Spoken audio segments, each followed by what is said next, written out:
Hello everyone, Radhe Radhe. आप सभी लोगों को करवा चौथ व्रत की हार्दिक शुभकामनाएं। चौथ माता सभी के सुहाग भाग को अटल करें, सभी को सदा सुहागन होने का आशीर्वाद दें।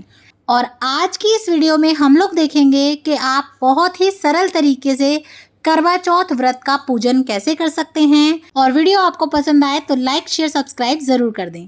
तो सबसे पहले आप चौकी लगा लीजिएगा और चौकी के ऊपर आप आसन बिछा के उसके ऊपर थोड़े से गेहूं के, बाजरे के या फिर चावल के दाने रख के माता रानी को यहाँ पे विराजमान कर लीजिएगा। और अगर आपके पोस्टर या फोटो में गणपति भगवान ना हो तो आप अलग से विराजमान कर लीजिएगा। मेरे पोस्टर में ही है इसीलिए मैं अलग से विराजमान नहीं कर रही हूँ। उसके बाद थोड़े से अनाज की ढेरी बना के सबसे पहले हम अपना दिया जोड़ लेंगे। तो यहाँ पे हमने दिया जोड़ लिया है।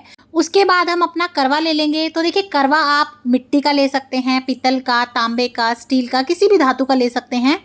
और कुछ जगहों पे तो देखिए 2 मिट्टी के लिए जाते हैं, कुछ जगह पे 1 धातु का और 1 मिट्टी का लिया जाता है। आप चाहें तो इस तरह का सागर भी ले सकते हैं। और कुछ जगह पे जो है 1 मिट्टी का करवा या धातु का लेते हैं और 1 लेते हैं मीठा खांड का करवा। तो देखिए, हमारे यहाँ पे तो 1 कोई आप धातु का या मिट्टी का ले सकते हैं और 1 हमें लेना होता है इस तरह से खांड का करवा, चीनी का भी बोलते हैं इसको। और ये जो चीनी का या खांड का करवा होता है इसमें हम लोग खील भरते हैं और ऊपर इस तरह से पताशे से ढक्कन लगा देते हैं। और कई बार कमेंट आता है कि मैम हर बार नया करवा लेना ज़रूरी है क्या? तो देखिए, अगर आप मिट्टी का लेते हैं तो आप नया ज़रूर लेंगे, लेकिन अगर आपका किसी धातु का है तो फिर आप उसे बार बार रीयूज़ कर सकते हैं। इसी तरह से पोस्टर या कैलेंडर अगर आपका अच्छा है, फटा हुआ नहीं है माता रानी का, तो फिर आप उसी को रीयूज़ कर सकते हैं। अगर ख़राब हो गया तो आप नया ले सकते हैं। आप अपने करवे के कंठ पे इस तरह से कलावा बांध लें, मिट्टी वाले पे भी, और अगर आप इस तरह का चीनी या खांड का लेते हैं तो उस पे भी।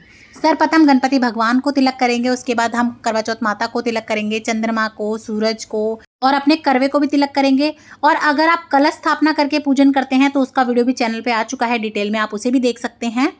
आप चाहें तो माता रानी को चुन्नी उड़ा सकते हैं या फिर इस तरह से देखिए आप वस्त्र रूपी कलावा इस तरह से माता रानी को पहना दें। उसके बाद आप पताशे चढ़ा दीजिएगा और पताशों से ही जो है बायना भी निकाला जाता है। तो आप पताशे ले लें, और कई बार अगर पताशे नहीं मिल पाते हैं किसी भी कारण से तो पताशों की जगह पे आप गुड़ भी ले सकते हैं। उसके बाद हम भोग लगा देंगे माता रानी को। तो आप कोई भी मिठाई वगैरह ले लें, गुड़ ले लें, पताशे से भोग लगा दें। और आप अपने करवे के ऊपर भी कुछ मीठा ज़रूर से रखें, खाली ना छोड़ें। तो इस तरह से हमने भोग लगा दिया है और अपने करवे के ऊपर रख दिया है। उसके बाद हम माता रानी को कुछ फूल अर्पित कर देंगे। तो अगर आपके पास भी फूल हो तो फूल चढ़ा दें, फूल माला पहना दें माता रानी को, अपने करवों का अच्छे से पूजन कर लें।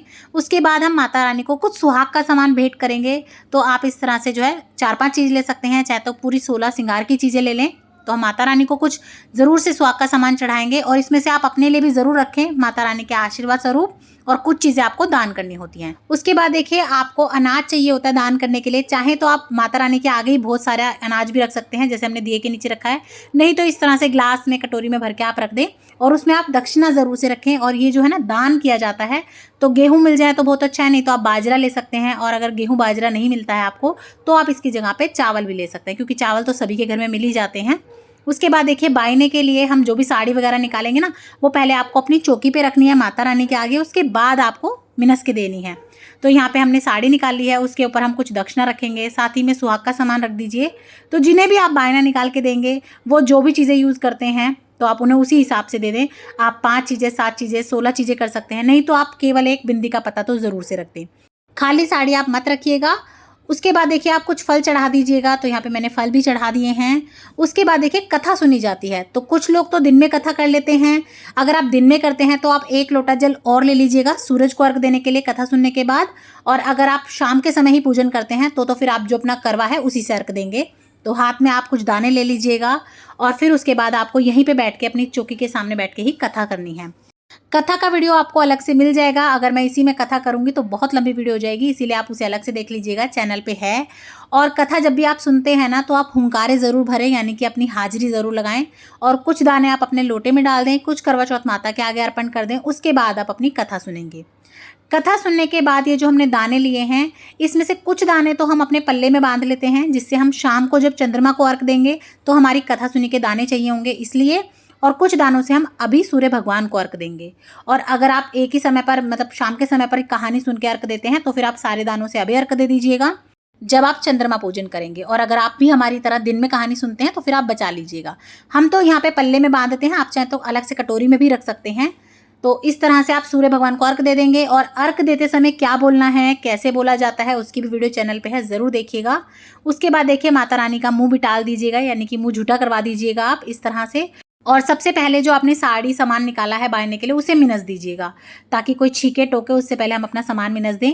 और चुचकार लीजिएगा और फिर पैर छू लीजिएगा, जिन्होंने भी आपको कहानी सुनाई हो या फिर जिन भी बड़ों को आप ये देने वाले हों, सास के, जिठानी के, जो भी आपको कहानी सुनाते हैं उनके पैर छू लीजिएगा।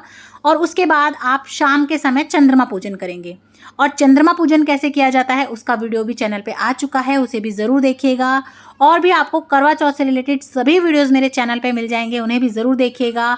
और वीडियो अगर आपको पसंद आए, थोड़ा भी यूज़फुल लगे, तो ज़्यादा से ज़्यादा शेयर कीजिएगा अपने फ्रेंड्स एंड फैमिली के साथ। और कमेंट बॉक्स में जय चौथ माता ज़रूर लिख दें।